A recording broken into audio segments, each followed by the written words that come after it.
Hi everyone, it's day 12 of LMS Diaries and we are joined by Susanna again. So welcome back, Susanna. Hi, thank you. Yeah, great to be back on. Amazing. Yeah, we've done so much in the last few episodes. So I've gone through quite a lot, like the learners and managers dashboard, and we've even built our first and second course. So it's been a learning experience for sure, but I did it. So now we're going to dive into those different aspects, and I'd love to get your thoughts on what I could improve or any tips or tricks. Absolutely. Yeah. So let's start with the dashboards and I'll just Yep. share my screen so we can take a look. Thank you. Okay, so I believe we're currently looking at your learner dashboard. So Yeah. nice and clearly labeled. Starters, I love this banner at the top. It makes it really clear what people are looking at as soon as they log in, and there's a nice link to learn more. As we scroll down, it's always great to have courses highlighted.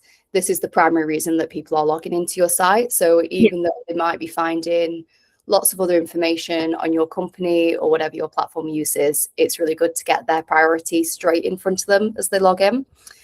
And we will look into these courses in a moment as well. I can see you've got badges ready, but this isn't quite set up yet. Badges are a really great way to motivate learners. So once they're set up, there'll be things like you've completed this course, so you get a badge, and it's a nice way for positive reinforcement and for users to kind of take that ownership over their learning. Scrolling down, I can see is a little bit of repetition here of current learning with links to these courses, as well as having my courses above. Yeah. What I recommend is swapping this out for a report. We can build a report which says these are the courses you're enrolled on with extra information like the deadline or your progress, and having something like that on there builds out a bit of variation, and the links can still take you to the course, but it just gives a bit clearer information when they Yeah, log. that sounds really good. Yeah, I definitely want to add that in instead. Yeah, I totally get what you're saying there as well. It's like clicking into the courses twice here. Yeah, absolutely. There's also these courses here. I really love this color scheme, but we can add course images. So these Yeah. blocks could have a picture on there, might relate to the course, or it could be something generic. So you can set just a default image for all courses. If you already had course images on there, it wouldn't erase the Yeah. ones that are already there, but it would mean that any new courses get a unified image, and then you can update them as you go along. Quite often, once you've got like 100+ courses, it becomes easy to miss ones without images. Yeah. So by default, it's quite helpful. I'll send you some information on that after this call. But Yeah, yeah, that'd be really great. absolutely. Yeah, this learner dashboard though looks really great. It's, other than the report and maybe adding some announcements once you're at that point, I don't really have any other notes on this. It's looking great. That's great. Thank you. Yeah, it'll look a lot like more filled out, won't it, when it's got some data in there from the like reports and the progress and announcements as well. So yeah, I'll definitely be filling that out once it's live. Nice. Okay, shall we have a look at the manage dashboard? Yes, that'd be great. Yeah, as well. Okay, so I've just moved over to the manager dashboard. Yeah. I can see it's quite a similar format, which is really great because, you know, your managers, they are on there to look at their team and how things are going, but they are also taking their learning as well in most cases. So it's nice when the two dashboards aren't too far away from each other, because when they switch to their learner dashboard, it's not going to be a new thing to learn. Yeah. Yeah, definitely. Immediately what I would say is this part is quite large. It's taken up a lot of the page, which, to be honest, is great if this is what your focus is as a Yeah. business. It's really important to get those quarter one performance reviews done. That's straight in your face. You're not going to miss it, and it does reinforce it quite well. But if you want a little bit more of a balance and you need them to see more of their reports and an overview of their team, I'd recommend not having this what we'd call below the fold. So when a user logs in, anything that's important is going to be straight in front of them, a bit like a newspaper. When Yeah. that's folded up and someone sees it, what's on the top and what's most important is like the breaking news and where their attention should be. Anything that's below the fold or where you have to scroll down to see is what's kind of seen as less important to the person because it's almost on like page 2. So do you really like these blocks that are on here? I like that there's uniform between learner and the manager dashboard, that they've also got these upcoming events and latest announcements, which I know aren't there yet, but be great when they are. And here I appreciate it's just not quite there yet because you don't have the data in. It's hard to visualize it, isn't it? What it would look like finished. That's what I said in that episode as well. But yeah, to be honest, it's a common problem, challenge in implementation. You don't know how your users want to use it, and you don't know how it's going to look when the data's in there. So you've done the right thing putting in what your priorities are going to be. So a leaderboard block and having space for reports. But until you've got the data set and you can start building those reports, it's kind of impossible to know what you want on this page. So it's okay if it gets refined with time. But right now, it's looking good. Great, that's amazing. Thank you. Yeah, for this one, it was a different perspective compared to learners. I was trying to get into the manager zone and see what different blocks that they would like. So yeah, there are loads of different blocks that were in there, but I think out of these blocks seemed the most suitable. Are there any other blocks do you think I could add for the manager dashboard, or do you think for now it's okay as it is? I would recommend having one more block as a link to their learner page as well. For a manager logging in, this is a fantastic overview of what they need, but there isn't really anything that helps them with their own learning too. Yeah, that's true. What I'd recommend is using a featured links block. So if I just turn editing on, I can explain what I mean a little bit more clearly. Yeah. So editing is now on, and if I scroll down, I can see these plus buttons let me add on new things. I'll stick it in here, but once it's on, we can move it around and see what makes the most sense. So we'll add a featured links block, and this gives us a space to put in a tile. If I click on add tile, I get the option to do different things. If I want it to just be a static thing, if I want it to link to a course or program or certification, or gallery means it goes through lots of these different ones. But I'll leave it as static and give it a title of my learning dashboard. I would then also need to pop in the URL to their learning dashboard. It's one URL for everyone, and you can decide if you want it to open a new tab or not. But I'll stick that as it is now. I can also change the location of the title, and I would recommend giving it an image, but I don't have one prepared, so maybe I'll just stick in a colour so we can visualize it. Why not? Add some colour to it. Yeah.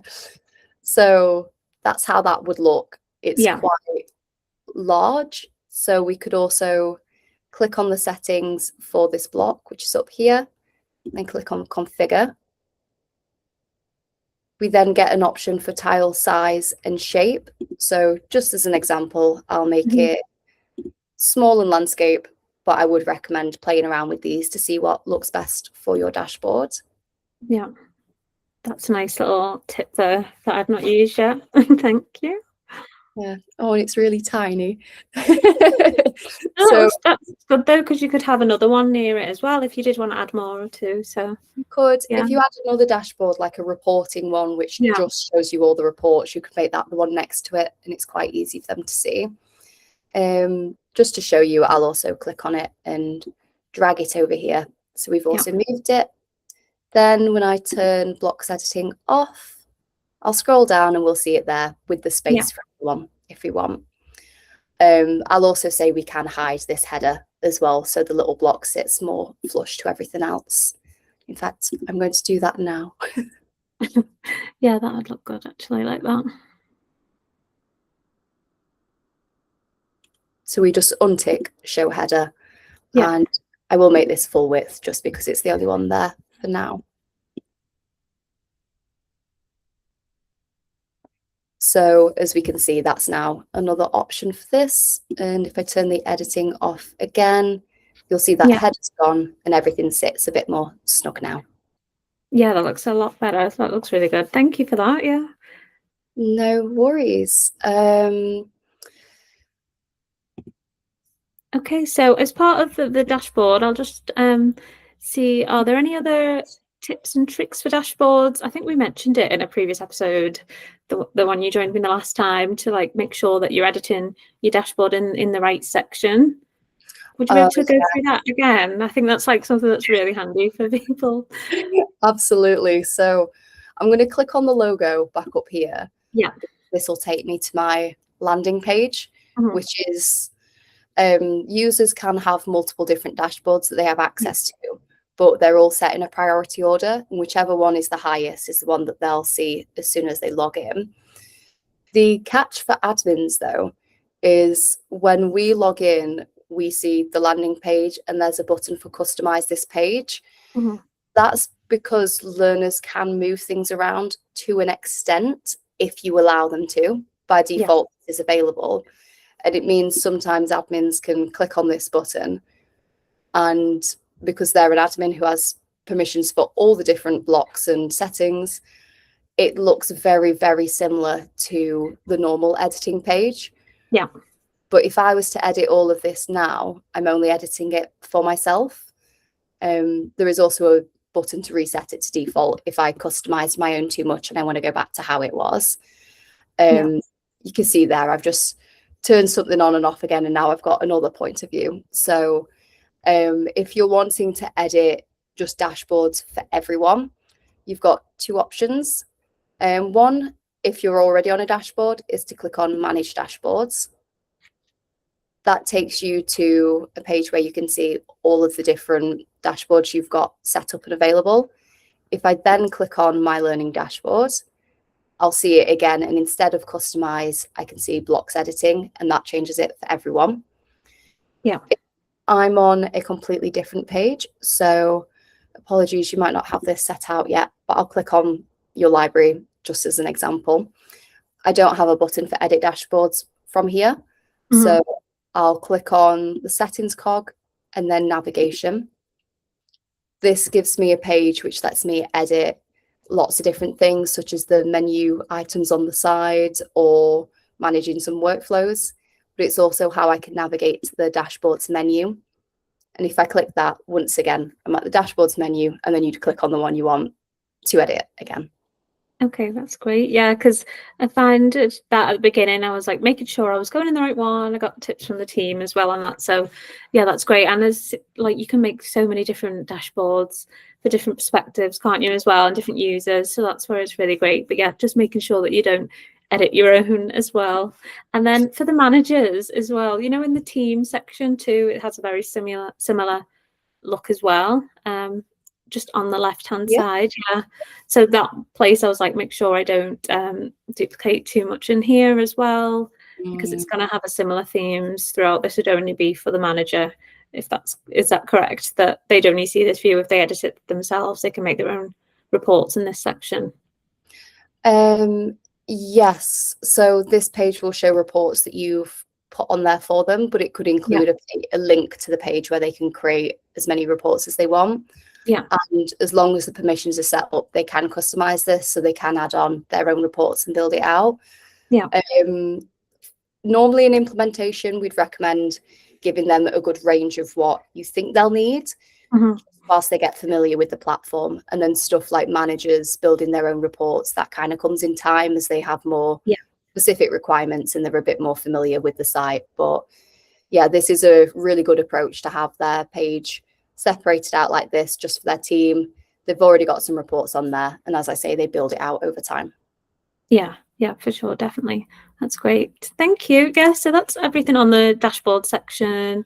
And yeah, we've gone through all the little tips and tricks on what we could add, so that's great. So now we're moving on to the courses. So I did build my first and second course on Totra 20 and the Edition V3. So if we could go through them, Susanna, that'd be really great to get your thoughts on them as well.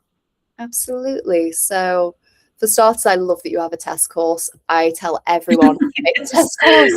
Got to add a test course. Yeah, there's always so many things where you want to add an activity, or how would this work, or what does this setting do? Always better have this in a separate area so you're not undoing any of your work or accidentally mucking something up. So love that immediately. Shall we start with the edition V3 basics? Yep, sounds good. Okay, so I'll select that one and then we will view this course. So as a bit of a reminder, I'm viewing this as an admin. There are certain things on this page, such as an admin menu, which a learner wouldn't be seeing. Yeah. If you're ever unsure of what their perspective looks like, it's worth logging in as one of those users and just seeing. But for now, this is great. I love the format that you've chosen with the colors. It's quite easy to like scan down and see what's going on. Yeah, And they're a lot more visual than ones, aren't they, in this format? there is, and it's good for what you've got here because there is quite a lot of content on here. So it means you can separate things out into more sizable chunks for people to walk through. And it includes this progress bar, which then lets you see, oh, I've done 50% of this and I've done 10% of that, 90 of this, and it's easier to track where you're at with things. Should I click into some of these activities? Yeah, it'd be good to go through them. So the announcement one, I've just put like a little announcement to the course in here. So pop that in. That's lovely. So that also means as long as you've got the notifications turned on, which as default they would be, the people who are enrolled on this course would also get an email with this message. It helps remind them that the course exists and they're more likely to then come and engage in it. Because an announcement is also a discussion and they do have the option to reply. Yes. But if I just go back, let's see where your course is.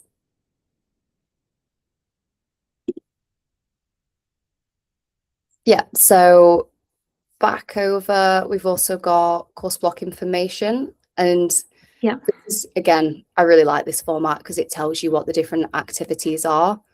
And you've got a really nice range here of like videos, quizzes, forums, different things that can be interacted with, but like changes up what's going on. I'll click on video and perfect. This is a placeholder for now, just to caveat. I did say that in the previous episode as well, so I've just popped that in for now. So yeah, I'll update that once we have the video ready for the course. No, that's brilliant though, because that means people can come in, you know what this is going to look at, they'll see that, and then they'd go back and they would do the quiz. So yeah, a user does the video and then they would progress into the quiz, and it's quite clear that this is the next item. So they'd click into that and then they can see a bit of information before they access the quiz. That's always nice because no one wants to just click into something and then realize that they're being assessed, and you don't want your users to do an activity and also not realize that they're being assessed. So it's good that you've got this information, like how many attempts are allowed and what the grading method is. Yeah. I won't preview this right now because I'm an admin and it will look a little bit too different. Great. So then after the quiz, you'd come back to this page, and then it's quite good to see that you've got a range of different activities. See, some are repeated, which will be needed, but going down, you also have an audio file. Yeah, that's great. It's always nice to be learning and not have to look at the screen for a couple of minutes. Could be taking your own notes at that point as well. Yeah, for sure, especially with it being on floating course notes as well.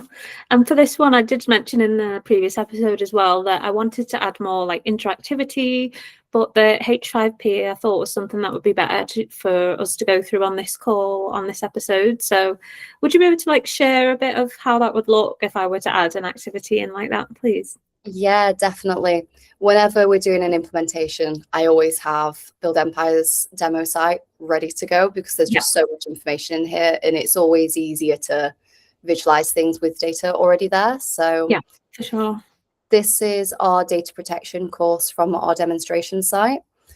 It's in a different format, so forgive me. But if we click on enter for the first activity, you'll see that this is a SCORM file. And SCORM is a very quick and easy way to build interactivity into your course. Okay, so yeah, this is a SCORM course. We would click to go into it, and then you can see some interactive elements on here. So you click on the screen and you can Oh, do, yeah, that's cool. yeah, it's quite fun. There's like quizzes built in as well. I've definitely got these wrong. No, I must have had them right. Yeah, you can really build these out and get quite Yeah. with them. These do also track your completion as well. So sometimes people worry that if they're using something like a SCORM file and plugging it in, it means that they won't be able to track things like people's like grade from the activity. But yes, you can, and it does get fed back in. So we do recommend SCORMs where possible. And the other one you mentioned is H5P. So these 3 activities here are H5P, and these can come in lots of different formats. So the first example we've got on here is marking words. So as I move my mouse across, you can see the words get highlighted. And the activities to, you know, click on all the different types of berries. So I'll click on a few and then click on check. And then you can see it's letting me know how I did. Yeah. So there were more of them. Another option is find the words.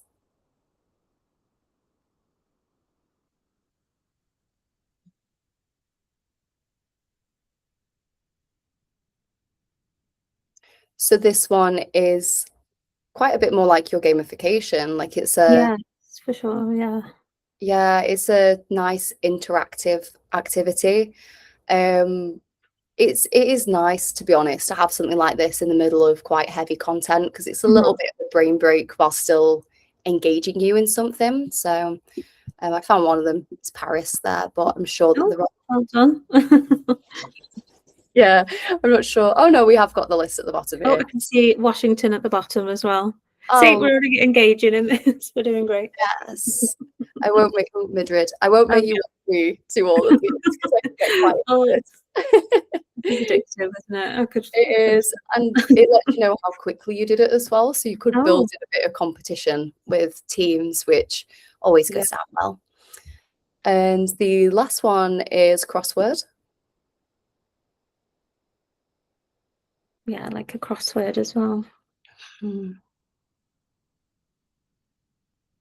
I think, like you said, just having that break between like heavy like information, it really helps to make it more engaging, more fun, gamifying it. And in the next episode, I'll be doing a lot more of that. So I definitely want to mention some of these things and how I can utilize them in our LMS as well for BuildEmpire. For sure, yeah. And I've shown 3 examples there of different HRPs, but actually it's almost endless, the different types that you can get. They're 3 fun examples, but there are lots out there to be explored. I would also say, just whilst I'm on here, that this is a really lovely course format. I appreciate we need to look at your other course as well, but I would just point out that this Pathways one is really nice, especially if you have a lot of content, because on here we can see what all the information is. It's very visual. We can scroll down and have a look at what's to offer. But if this course was much longer, or if there were more elements like in here, it becomes harder to get a visual of what you need to do or what's going to be covered. So one of the perks of Pathways is it offers this content down the side, and it will track for you whereabouts you are as well. Yeah, I really like that layout as well. So yeah, that'd be good to update either this course or both of them. So yeah, that's a really good tip. Thank you. No worries. I'll have a look at your other course as well now. So it's this one, Totra 20 Basics. Yeah, Totra 20, yeah. Perfect. Okay, so we've got a different type of course format here as well. Yeah, this one's quite good for the amount of content you've got on here. It's just quite an easy scan down. You know what's there. These little icons are also telling you what the different activities are. So like this one down here, I know that's an audio because of the headphones, and these will get ticked as I complete each of these. I'll click into one of the activities. And this is just a question. So I'm just answering it and seeing. Yeah, so you've got multiple questions in here, and it all feeds me through what's there, which is good. For this, you can also have different types of feedback styles. So it could be the, as I do each question, it tells me if it's right or wrong, or I could get all of this at the end, or never at all in some cases. So, yeah, that'd be interesting. Is there anything on the settings of these that you would change as well if you went into like edit?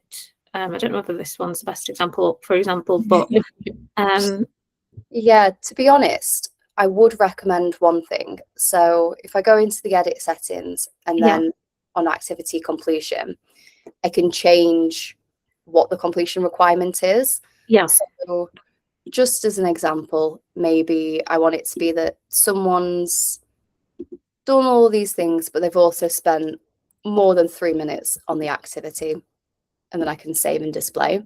Yeah. That now means, and I was definitely not there for more than 3 minutes. So if I go back to the course overview, this shouldn't be ticked here because I didn't meet the requirements. But then if I select this next activity, which I believe is a forum, I can open the edit settings again. And this time, instead of adding completion requirements, which might be they've got to do certain things which relate to the activity. In the previous case, it was spend so long on it. This time it's you've got to create a discussion or something. I now want to restrict access. So if I click on restrict access and then add a restriction, I get a lot of different options. These can honestly be so useful, especially things like date, not letting people onto things until a certain date, or if they've got a certain thing in their user profile, which means that they're flagged to do a different type of learning. It's really helpful. But in this case, I wanted to show activity completion.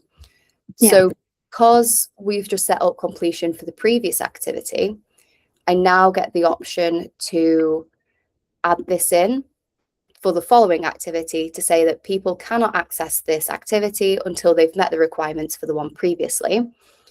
I can also change this so they must have had pass fail grade previously, but I could also stack these up, so it could be that it's a lot of different activities they've got to do. But I've set that up, and I'll click on save and return to course. We should then see that this gives me like a little note saying it's not available until I've done the one before, with a link to it, so I can do it as I want. And it's also grayed out to further emphasize that I'm not going to be able to do this. Yeah, that's a really handy tip. Thank you. Yeah, it's making sure that all the learning is done in the order that you want it to as well. So that's great. Thank you. So for this one, would we be able to change this one to that course layout as the demo site? Would that be possible? Absolutely, yeah. So if I click on edit settings, and this is under course administration, I then get the option to look at course format. At the moment, you're in topics format, and there are a few more which could be selected. The only caveat I'd say is please never click on single activity format if you've already got activities in there. The single activity format is for courses where there is literally a single activity. So that could be one SCORM or one announcements. You have multiple activities, then you revert back to single activity. It deletes the rest of the activities and just makes it the top one. And we don't want that. No, we don't. We don't want that. We really don't. So instead, I'll change it to pathways because that's what we had on the demo site. And it's just uploaded that for me. If I click down, save and display, we should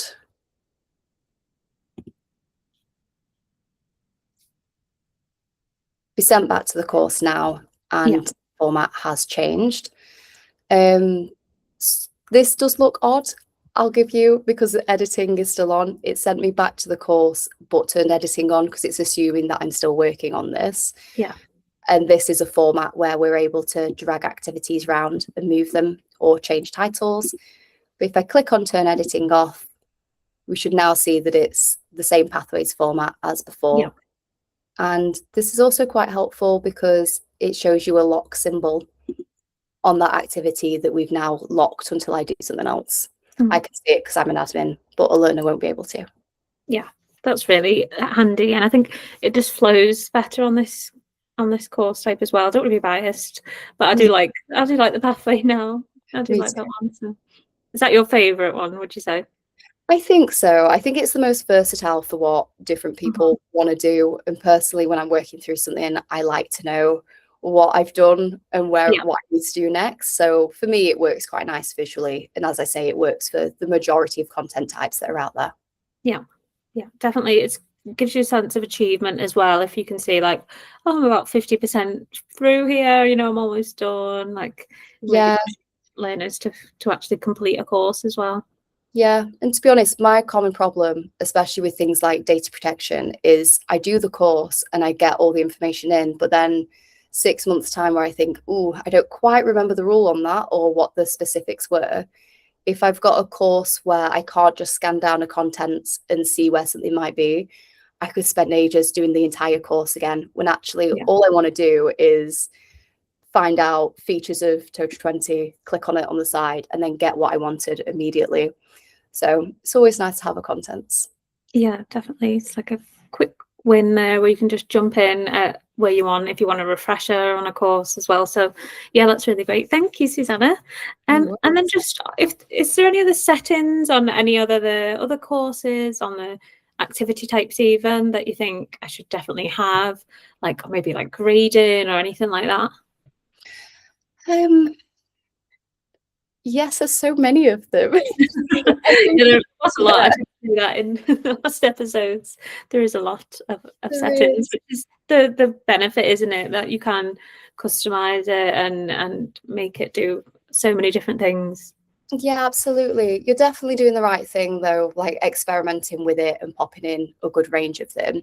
Yeah. I'd say the most important thing when you're building a course is just to be very clear on what your learning outcomes are so that you don't get lost in all the different toys that are here. Make sure it stays focused and you know what you're building towards at the end. So that is what I'd recommend. Having something that you're building towards, like a quiz activity or maybe an assignment where learners need to upload some kind of work. It just makes sure that everything's like consolidated at the end.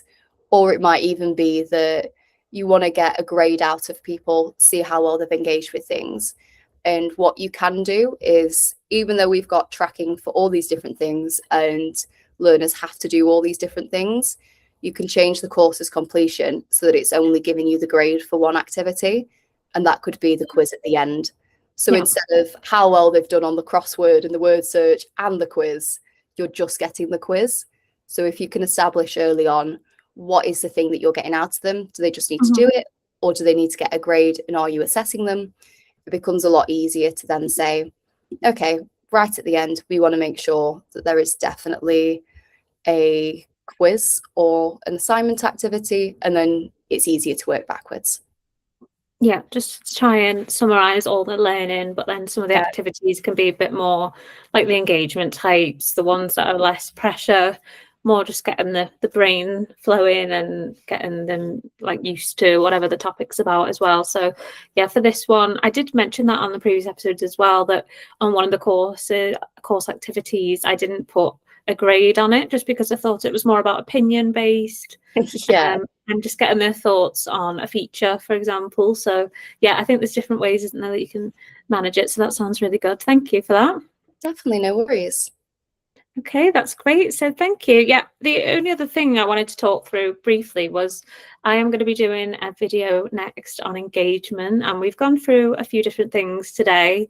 But are there any other tips and tricks for boosting engagement that you could give me that I can take away and use for the next episode of the LMS Diaries?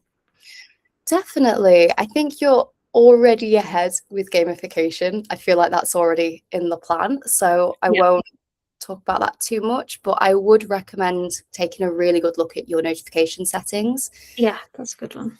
So if I show you here on the course, you do have notifications in the admin settings down the side. Then whilst we're looking at a course,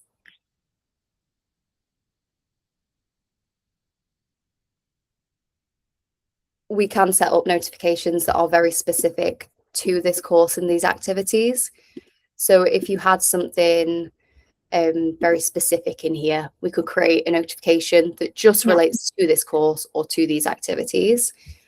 But on the whole, in the site admin settings up here, you do have the option for notifications, and this lets you set the default notifications across the entire site. I think that we're all guilty nowadays of getting 20 emails a day, half of them are receipts or random things that we signed up to previously. And it's easy to become blinded to just automated bland emails that just say something like, don't forget to do this, or you've been enrolled on that. So it becomes really important that you're getting your like branding voice out there and you're saying something very specific to your wording and making sure that it's flagged as just not a computerized automated email. So I'd recommend coming to the notifications page, finding the things that are going to be important for you and for like boosting that engagement. If that means really flagging to people when they've been enrolled in a course, create a notification, use your wording, get it there. And then when people are enrolled in the course, they'll get that and it won't get lost in the muddle as much. Yeah.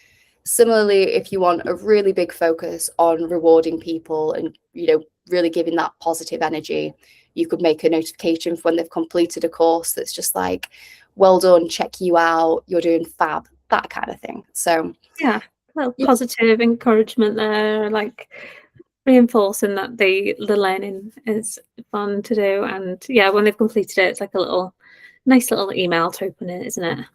It is, definitely. Yeah. Great, thank you. Yeah, I think as well, like the H5P stuff you showed me as well. I think that's going to be something I'm going to mention in the next episode as well, and how you can utilize that and these notifications, of course, as well. And then yeah, we have so much on like gamification, which we did briefly go through that, didn't we, with the manager's dashboard. I put in the little leaderboard there so the manager can have a preview of who's doing well on the leaderboard. You know, we love a bit of competition in the BuildEmpire team, friendly competition. But yeah, I think that'd be really good for the team to see as well. So yes, I think that's everything for today then. So thank you so much, Susanna, for your time. I've learned a lot. I really like the pathway format as well for the course. So next time I make a course, I am going to use that one as well. So thank you for that. Yeah, so much great advice there. But yeah, if you do have any questions for Susanna or me, please pop them in the comments. And yeah, thank you so much for watching. As I said, I'll be mentioning engagement in the next episode. So I'll be covering all the different ways to increase engagement in your LMS. So stay tuned for that one. And yeah, thanks, Susanna, for joining. Great. Fab. Thank you. I'm looking forward to following along. Thank you. Bye.